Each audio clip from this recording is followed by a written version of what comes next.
para pecinta biologi dimanapun kalian berada. Selamat datang di video pembelajaran seru kali ini. Pada video ini bersama saya, kita akan belajar tentang materi Kingdom Animalia, khususnya Bivalvia. Ada beberapa tujuan pembelajaran yang harus dicapai, yaitu 1. Menjelaskan pengertian Kingdom Animalia dengan benar. 2. Menguraikan ciri-ciri Kingdom Animalia dengan benar. Yang ketiga, membedakan hewan vertebrata dan invertebrata dengan benar. Yang keempat, merumuskan ciri-ciri umum Bivalvia dengan benar. Yang kelima, mengidentifikasi jenis-jenis Bivalvia yang terdapat di pantai Wunopito. Yang keenam, menjelaskan struktur morfologi dan fisiologi dari Bivalvia dengan benar. Yang ketujuh, menjelaskan manfaat dari Bivalvia dengan benar. Selanjutnya, apakah kalian tahu tentang Kingdom Animalia? Oke, jadi Kingdom Animalia adalah klasifikasi taksonomi organisme yang tidak memiliki dinding sel dan kloroplas sendiri, sehingga mereka bergantung kepada organisme lain untuk mendapatkan makanan. Berikutnya, kita melihat apa saja ciri-ciri Kingdom Animalia.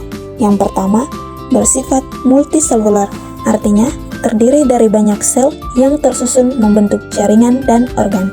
Yang kedua, bersifat heterotrof, artinya tidak dapat membuat makanan sendiri sehingga bergantung pada organisme lain untuk mendapatkan nutrisi. Yang ketiga, bersifat eukariotik, artinya memiliki inti sel yang terbungkus membran sehingga materi genetiknya terlindungi. Yang keempat, tidak berdinding sel, artinya bahwa sel-sel hewan yang tidak memiliki dinding sel yang kaku seperti tumbuhan sehingga lebih fleksibel. Yang kelima, tidak berklorofil, artinya tidak memiliki klorofil atau pigmen yang digunakan untuk fotosintesis sehingga tidak bisa menghasilkan makanan melalui proses tersebut. Yang keenam, hidup di darat maupun di air. Dapat ditemukan di berbagai habitat, mulai dari daratan, lautan, hingga air tawar. Kingdom Animalia secara umum dibagi menjadi dua kelompok besar, yaitu vertebrata, hewan bertulang belakang, dan invertebrata, hewan tidak bertulang belakang. Yang pertama, vertebrata. Kelompok ini memiliki tulang belakang dan sistem saraf pusat yang kompleks, terdiri dari Pisces atau hewan dengan insang dan sirip. Yang kedua, amfibi, merupakan hewan yang dapat hidup di darat dan di air. Yang ketiga, reptil, hewan dengan kulit bersisik dan berdarah dingin. Yang keempat, aves, merupakan hewan berbulu dan memiliki sayap. Yang kelima, mamalia, merupakan hewan berdarah panas yang menyusui anaknya. Yang kedua, invertebrata. Kelompok ini tidak memiliki tulang belakang dan sangat beragam, terdiri dari yang pertama, porifera, merupakan hewan sederhana dengan pori-pori. Yang kedua, cnidaria, merupakan hewan dengan tentakel dan sel penyengat. Yang ketiga, platyhelminthes, merupakan cacing dengan tubuh pipi. Yang keempat, nematoda, merupakan cacing dengan tubuh silindris. Yang kelima, Annelida, merupakan cacing dengan tubuh bersegmen. Yang keenam, moluska, hewan dengan tubuh lunak, seringkali bercangkang. Yang ketujuh, Arthropoda, merupakan hewan dengan kaki bersegmen dan kerangka luar. Yang kedelapan, Echinodermata, merupakan hewan laut dengan simetri radial. Berikutnya, kita melihat salah satu filum dari invertebrata, yaitu moluska. Moluska berasal dari bahasa Latin molluscus, yang berarti lunak. Moluska adalah hewan yang memiliki sifat tripoblastik selomata, tidak beruas-ruas, dan tubuhnya ditutupi oleh cangkang yang terbuat dari kalsium karbonat. Berdasarkan simetri tubuh, bentuk kaki, cangkang mantel, insang, dan sistem sarafnya, moluska dibagi atas 5 kelas, yaitu Polyplacopora, Scapopoda, Gastropoda, Cephalopoda, dan Pelecypido atau Bivalvia. Apakah kalian tahu apa itu Bivalvia? Jadi, Bivalvia atau kerang merupakan salah satu kelas dari filum moluska yang memiliki 2 cangkang setangkup. Bivalvia ini dikelompokkan ke dalam invertebrata atau hewan yang tidak bertulang belakang dan memiliki kebiasaan hidup membenamkan diri di dalam substrat, baik itu pasir ataupun lumpur. Bivalvia banyak bermanfaat dalam kehidupan manusia, seperti dagingnya sebagai sumber protein dan cangkangnya dapat dimanfaatkan sebagai perhiasan, bahan kerajinan tangan, dan lain sebagainya.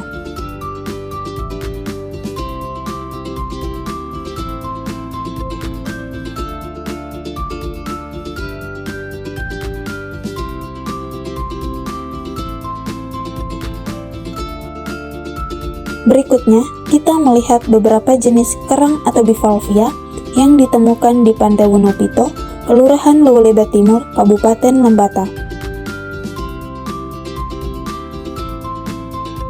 Yang pertama, Anadara adamsi. Klasifikasinya sebagai berikut: Kingdom Animalia, Phylum Mollusca, kelas Bivalvia, subkelas Pteromorphia, Ordo Archida, superfamili Archoidae, famili Archidae, genus Anadara, spesies Anadara adamsi. Adapun ciri morfologi Anadara adamsi yang dapat dilihat yaitu memiliki ukuran sedang dengan panjang 3,5 cm dan tinggi sekitar 2 cm. Bentuk cangkangnya secara umum adalah bulat telur atau oval, dengan bagian anterior atau depan sedikit lebih sempit daripada bagian posterior atau belakang. Cangkang ini kokoh dan simetris, artinya kedua katupnya atau bagian cangkang memiliki ukuran dan bentuk yang sama. Warna cangkang Anadara adamsi didominasi oleh warna putih bersih. Kerang ini biasanya di dasar perairan yang berlumpur, berpasir, atau campuran keduanya. Yang kedua, Atrina petinata. Klasifikasinya sebagai berikut: Kerajaan Animalia, Phylum Mollusca, kelas Bivalvia, Ordo Ostreida, superfamili Pinoidea, famili Pinidae, genus Atrina, dan spesies Atrina petinata.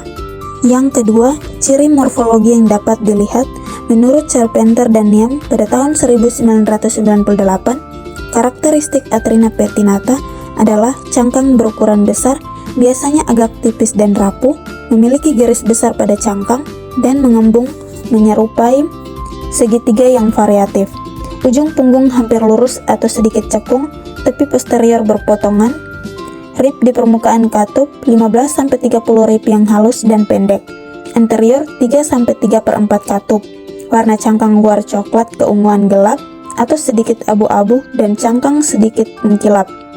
Ukuran maksimum 37 cm, biasanya 26 cm. Hidup pada substrat pasir berlumpur. Yang ketiga, Anadara crebri-costata. Klasifikasinya sebagai berikut: Kerajaan Animalia, Phylum Mollusca, kelas Bivalvia, Ordo Archida, superfamili Archoidea, famili Archidae, genus Anadara, dan spesies Anadara crebri-costata. Adapun ciri morfologi yang dapat dilihat, Anadara crebri-costata memiliki cangkang yang kuat dan tebal, berbentuk trapesium. Cangkangnya memiliki banyak rusuk radial, sekitar 30-40 mm, yang tipis dan rapat. Warna cangkang bervariasi dari putih hingga abu-abu kecoklatan, seringkali dengan bercak atau garis gelap. Umbonya menonjol dan terletak di bagian tengah cangkang. Biasanya hidup membenamkan diri di dasar perairan yang berlumpur, berpasir, atau campuran keduanya. Yang keempat, Thapes sulcarius. Klasifikasinya sebagai berikut: Kerajaan Animalia, Phylum Mollusca, kelas Bivalvia, anak kelas Heterodonta, Ordo Phaneroida, famili Phaneridae, genus Thapes, dan spesies Thapes sulcarius. Adapun ciri morfologi dari Thapes sulcarius yaitu cangkang berukuran sedang, umbo cangkang tidak terlalu tebal, berat, dan lebih menebal di bagian ujung posterior ke ventral. Cangkang berwarna coklat muda bercampur coklat gelap. Bagian dalam cangkang berwarna putih atau krim muda. Cangkang tidak berbulu, berbentuk oval, mengembung, dan keping yang sama. Memiliki rib yang tipis, sehingga permukaan cangkang yang kasar dan ditutupi periostrakum berwarna kuning kecoklatan. Sendi melengkung dengan ukuran yang didapatkan 2,0-4,3 cm.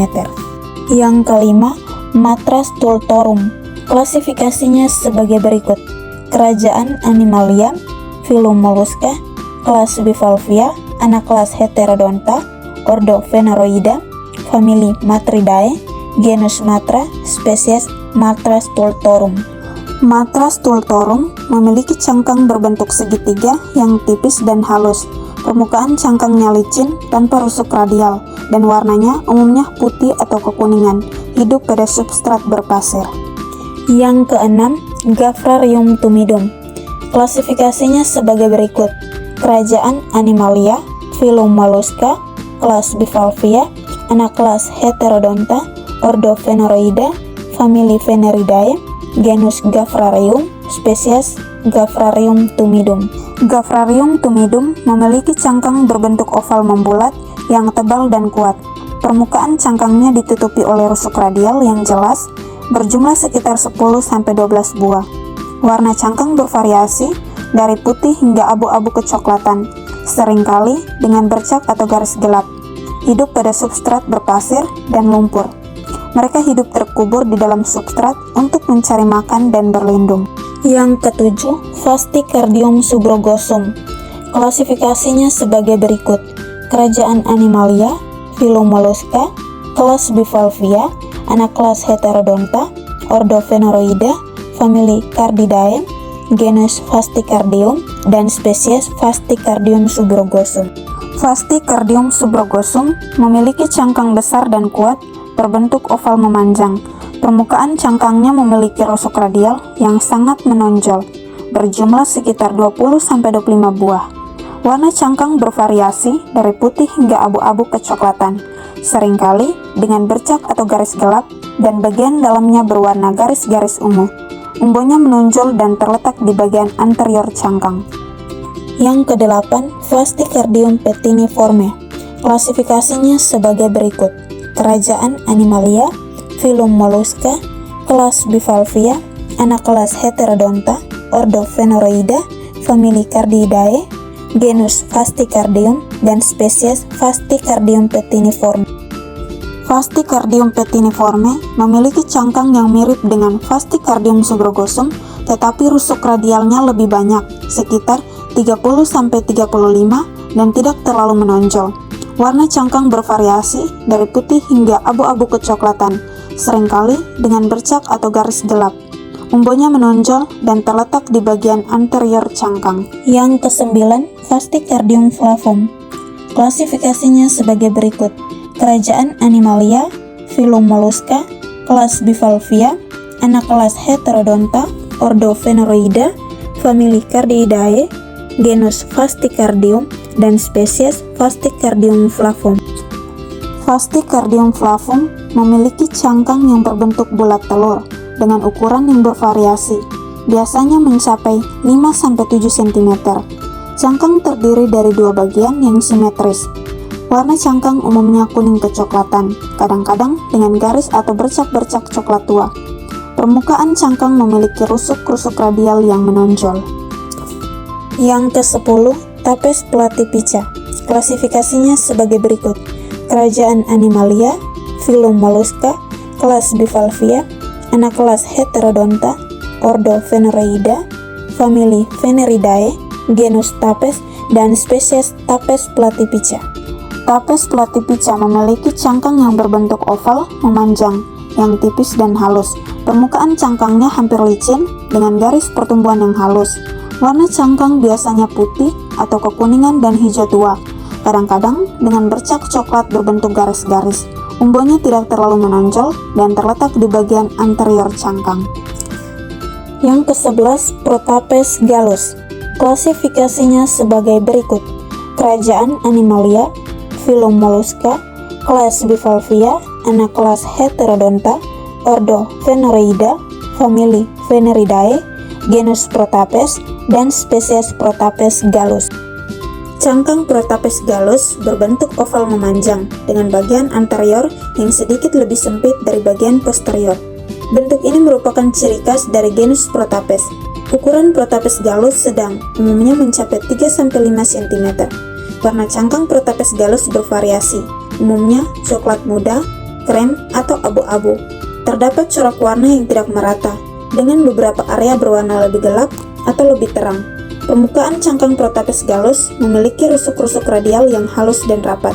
Umbo atau puncak cangkang protapes gallus terletak di bagian anterior cangkang, sedikit menonjol dan menghadap ke depan. Yang ke-12, Dosinia lupinus. Klasifikasinya sebagai berikut. Kerajaan Animalia, filum Mollusca, kelas Bivalvia, anak kelas Heterodonta, ordo Phaneroida, famili Phaneridae, genus Dosinia, dan spesies Dosinia lupinus. Cangkang Dosinia lupinus berbentuk bulat telur atau hampir lingkaran dengan bagian anterior dan posterior yang sama-sama melengkung. Bentuk ini merupakan ciri khas dari genus Dosinia. Ukuran Dosinia lupinus sedang, biasanya mencapai 2-4 cm. Warna cangkang Dosinia lupinus bervariasi, umumnya putih, krem, atau coklat muda. Beberapa individu mungkin memiliki corak warna yang tidak merata atau garis-garis halus pada permukaan cangkang. Pada gambar, terlihat warna putih keabu-abuan dengan sedikit corak coklat. Permukaan cangkang Dosinia lupinus halus dengan garis pertumbuhan yang jelas dan konsentris. Yang ke-13, Modioula phaseolina. Klasifikasinya sebagai berikut. Kerajaan Animalia, filum Mollusca, kelas Bivalvia, anak kelas Heterodonta, ordo Phaneroida, famili Mytilidae, genus Modioula, spesies Modioula phaseolina. Cangkang Modioula phaseolina berbentuk lonjong atau memanjang, dengan bagian anterior yang lebih sempit dari bagian posterior. Bentuk ini mirip dengan kacang polong, sesuai dengan nama spesiesnya Phaseolina. Ukuran Modioula phaseolina relatif kecil, biasanya hanya mencapai 1-2 cm. Pada gambar, terlihat ukuran kerang yang sesuai dengan keterangan ini. Warna cangkang Modioula phaseolina bervariasi, umumnya coklat muda, kuning kehijauan, atau abu-abu. Pada gambar, terlihat warna coklat dengan sedikit corak yang tidak merata. Permukaan cangkang Modioula phaseolina halus dengan garis pertumbuhan yang halus dan konsentris. Memiliki bisus atau benang-benang halus yang kuat untuk menempel pada substrat. Yang ke-14, Modioulus philippinarum. Klasifikasinya sebagai berikut. Kerajaan Animalia, filum Mollusca, kelas Bivalvia, anak kelas Heterodonta, ordo Phaneroida, famili Mytilidae, genus Modioulus, spesies Modioulus philippinarum. Cangkang Modioulus philippinarum berbentuk trapesium memanjang dengan bagian anterior yang lebih sempit dan bagian posterior yang lebih lebar. Bentuk ini merupakan ciri khas dari genus Modioulus. Ukuran Modioulus philippinarum sedang, biasanya mencapai 3-6 cm. Warna cangkang Modioulus philippinarum bervariasi, umumnya coklat kekuningan, coklat kemerahan, atau coklat tua. Interior cangkang berwarna putih mutiara hingga merah keunguan. Pada gambar, terlihat warna coklat dengan sedikit corak yang tidak merata. Permukaan cangkang Modioulus philippinarum relatif halus dengan garis pertumbuhan yang jelas dan konsentris. Selain itu, terdapat juga rusuk-rusuk radial yang halus di bagian posterior cangkang. Yang ke-15, Atrina fragilis. Klasifikasinya sebagai berikut.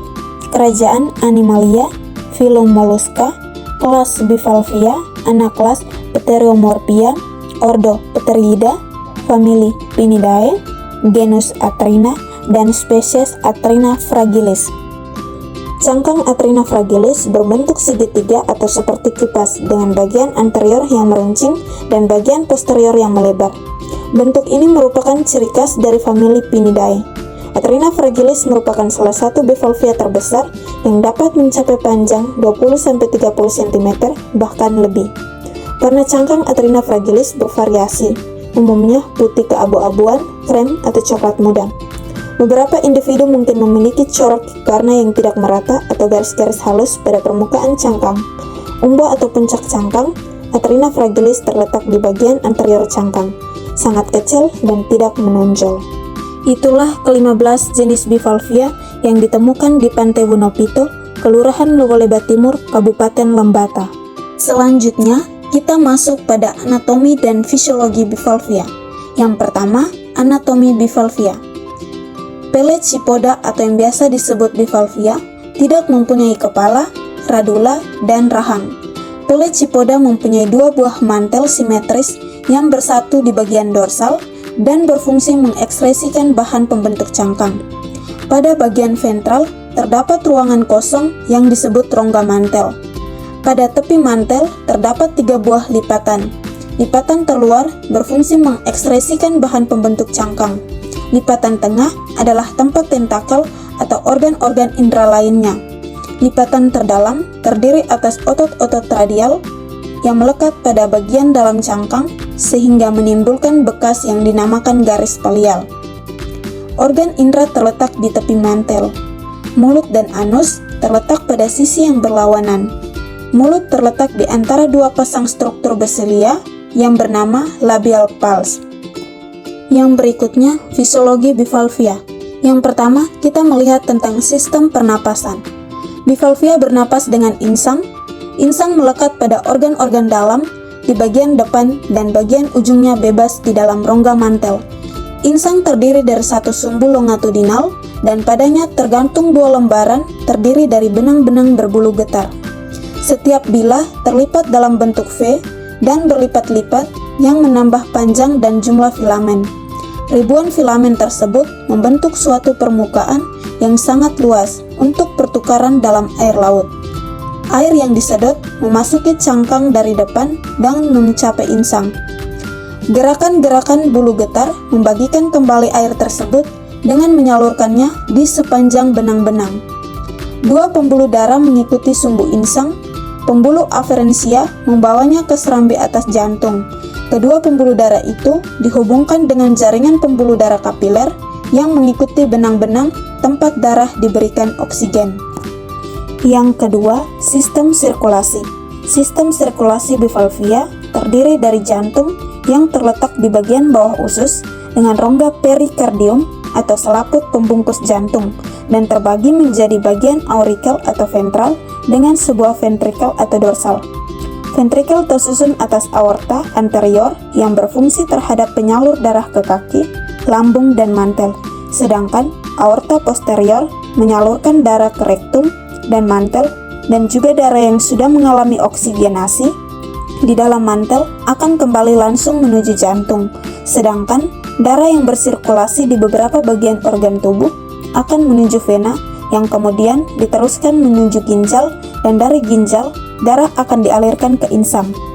Insang di bagian dalam terjadi pertukaran oksigen dan karbon dioksida yang dibawa oleh darah. Selanjutnya, darah akan menuju ke jantung dan kembali disalurkan ke organ-organ yang membutuhkan. Yang ketiga, sistem pencernaan. Alat pencernaan makanan dimulai dari mulut yang terletak di antara 2 pasang palpus labialis, kemudian esofagus yang pendek. Organ ini berlanjut ke lambung yang terletak di sebelah dorsal visceral, selanjutnya usus di bagian dorsal kaki, rektum diselubungi oleh jantung, dan berakhir ke anus. Makanan kerang terdiri atas partikel-partikel organik yang terbawa oleh arus melalui sifon ventral, kemudian oleh gerakan silia yang terdapat pada palpus labialis. Partikel makanan tersebut di bawah ke mulut. Yang keempat, sistem saraf.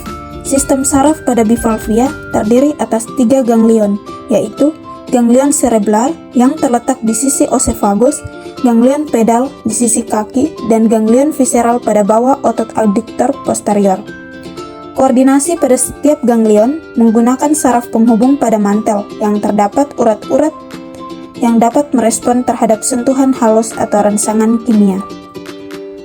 Yang kelima, sistem indera. Alat penglihatan bivalvia dengan menggunakan sel-sel berpigmen yang terletak pada suatu lekukan berbentuk cangkir dengan lensa tembus pandang yang terletak di sisi kanan dan kiri benang insang. Sel-sel tersebut dapat mendeteksi perubahan cahaya. Yang keenam, sistem reproduksi. Bivalvia merupakan biota laut yang bersifat dioecious, yaitu setiap kelamin memiliki sepasang gonad yang terletak di bagian atas usus dan berlanjut di saluran pendek yang bermuara di dekat lubang saluran ginjal. Spermatozoa di bawah keluar tubuh hewan jantan melalui sifon ventral. Telur yang matang keluar dari overi masuk ke rongga subbranchial. Spermatozoa yang masuk ke insang hewan betina akan membuahinya. Sigot melekat dalam pembuluh air dari insang dan disebut sebagai kamar eram atau marsupia. Setiap sigot mengalami pembelahan yang tidak sama dan menjadi larva glochidium. dengan kedua cangkang yang mengandung otot adductor dan sebuah benang panjang yang disebut bisus. Bivalvia atau yang lebih dikenal dengan kerang-kerangan memiliki beragam manfaat bagi manusia dan lingkungan. Berikut adalah beberapa manfaat utama bivalvia. Yang pertama, sebagai sumber pangan. Bivalvia merupakan sumber protein hewani yang penting bagi manusia. Banyak spesies bivalvia yang dapat dikonsumsi seperti kerang, tiram, remis, dan kupang. Bivalvia dapat diolah menjadi berbagai macam hidangan lezat dan bergizi. Yang kedua, sebagai sumber ekonomi. Bivalvia memiliki nilai ekonomi yang tinggi, baik sebagai sumber pangan maupun sebagai komoditas perdagangan. Banyak masyarakat pesisir yang menggantungkan hidupnya pada kegiatan budidaya atau penangkapan bivalvia. Cangkang bivalvia juga dapat dimanfaatkan untuk kerajinan tangan atau hiasan. Yang ketiga, bioindikator kualitas air. Bivalvia dapat digunakan sebagai bioindikator untuk mengetahui kualitas suatu perairan. Bivalvia memiliki kemampuan untuk menyaring air dan mengumpulkan zat-zat berbahaya di dalam tubuhnya. Dengan menganalisis kandungan zat-zat berbahaya dalam tubuh bivalvia, kita dapat mengetahui tingkat pencemaran suatu perairan. Yang keempat, sebagai peran ekologis. Bivalvia berperan penting dalam menjaga keseimbangan ekosistem perairan. Bivalvia merupakan filter feeder yang membantu membersihkan air dan bahan organik. Bivalvia juga menjadi habitat bagi organisme laut lainnya. Yang kelima, penelitian ilmiah. Bivalvia juga sering digunakan sebagai objek penelitian ilmiah untuk berbagai macam tujuan, seperti penelitian tentang evolusi, ekologi, fisiologi, dan toksologi. Hasil penelitian tentang bivalvia dapat memberikan kontribusi penting bagi pengembangan ilmu pengetahuan dan teknologi. Untuk menjaga keberlangsungan populasi bivalvia dan manfaatnya, diperlukan upaya konservasi yang komprehensif, seperti pengelolaan perikanan yang berkelanjutan, pengendalian pencemaran lingkungan, rehabilitasi habitat, dan budidaya bivalvia yang bertanggung jawab.